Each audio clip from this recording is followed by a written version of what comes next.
এবার মাদকের বিরুদ্ধে সোচ্চার হয়েছেন এলাকাবাসী। বরিশাল সদর উপজেলার কাশীপুর ইউনিয়নের চাঁদপাশা ঘটকচর মাধ্যমিক বিদ্যালয়ের সামনে এই মানববন্ধন ও সমাবেশ করেন এলাকাবাসী।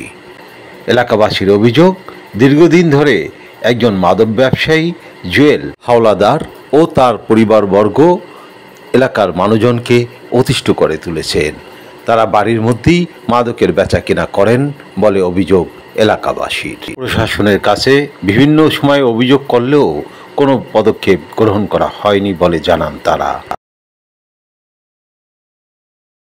আমাদের এলাকার ভিতরে যে সমস্ত অহেতুক মাদকের অহেতুক কার্যকলাপ চলতেছে এগুলোর জন্য আমরা পরিপূর্ণভাবে একদম বিরত চাচ্ছি। এই জন্য আপনাদের এলাকায় গত শুক্রবার একটা হয়েছিল যে আমাদের যে এলাকার ভিতরে যে সমস্ত ফোনের ভিতরে কথা হয় আমাদের এলাকার ভিতরে জানানো হয়েছে যে আমাদের এই সমস্ত অহেতুক কার্যকলাপ যে জন্য আমাদের এলাকার ভিতরে আর না হয় এবং আমরা সামাজিকভাবে যে সমস্ত ভাইরা পরিপূর্ণভাবে উদ্যোগ নিয়েছে এটার জন্য আমাদের এলাকায় তারা না থাকে। এই জন্য আপনাদের বিভিন্ন রকম ভয়ে আমরা বিভিন্ন কথাবার্তাও বলতে পারি না বা আমাদের সংঘবদ্ধ এরকম কোনো সংগঠন নাই।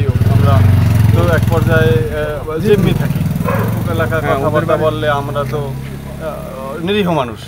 এখন আপনাদের যেটা আইনগত বা আপনারা যেভাবে এটার সমাধান সুষ্ঠু হয় এটা আপনারা উদ্যোগ নিলে আমরা খুব খুশি হব। বরিশাল বিমানবন্দর থানাধীন চাঁদপাশা ঘটকচর মাধ্যমিক বিদ্যালয়ের সামনে আয়োজিত এই মানববন্ধন থেকে স্থানীয় মাদক ব্যবসায়ী জুয়েলকে দ্রুত শাস্তির আওতায় আনার দাবি জানানো হয়।